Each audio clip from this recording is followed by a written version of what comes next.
ఏమయ్యా ఏంటా కంగారు? బస్ ఆగినప్పుడు మీరు ఆపచ్చు కదా. ఎక్కడ పడితే అక్కడ ఆపడానికి ఇదేమన్నా ఆటో అనుకున్నారా? మేమేం అనుకోవట్లేదు, నువ్వేమని అనుకుంటున్నావా? సోదాపి టికెట్లు తీసుకోండి. తక్కువ మామా.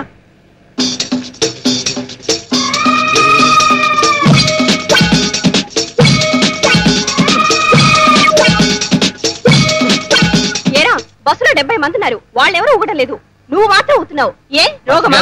కామన్ గా ఊపడే ఎక్కువ. రేయ్ ఒళ్ళెలా ఉంది? మీ ఊళ్ళండి చాలా బాగుంది. రేయ్ ఎక్కువ మాట్లాడమంటే పళ్ళు రాలిపోతాయి. హలో, బస్ అన్న తర్వాత ఇవన్నీ కామనే. మీకు నచ్చకపోతే ఏ ఆటోలైనా వెళ్ళండి. ఆటో ఎక్కాలో బస్ ఎక్కాలో మాకు తెలుసురా. పొట్టలో గుద్దారంటే పేగులు పిండి అయిపోతాయి. ఏమండి, కర్ణం మల్లేశ్వర్ లాగా బలంగా ఉన్నానని ఏం మాట్లాడి చెల్లుతుంది అనుకుంటున్నారా? బస్ అన్న తర్వాత ఆమె ప్రెస్సింగ్లు డాన్సింగ్లు ఉంటాయండి. సర్దుకోవాలండి. సర్దుకుపోవాలని సినిమా లేదండి. సర్దుపటాన్ని మీరు మా మొగుళ్ళ చేతులు కాళ్ళు ఎరగదీస్తా యాదవ సచ్చినాళ్ళారా. అబలలతో గొడవ ఎందుకు నాయన? ఎవరది? వీరేశలింగం పంతుల్లా మాట్లాడకండి. వీళ్ళు అబ్బలలు గారు, అగ్గిబరాటలు. అది కాదు బాబు, స్త్రీలను గౌరవించడం మన బాధ్యత. ఊరుకో పెద్ద ఆయన.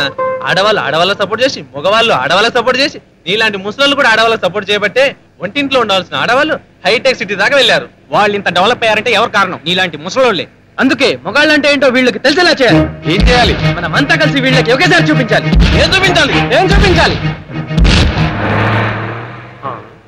చూడండి బాబు, మగాళ్ళంతా చూపించాలి అంటే ఆ లేడీ కండక్టర్ అదేదో బూత్ అనుకుని అందరినీ దింపేసింది.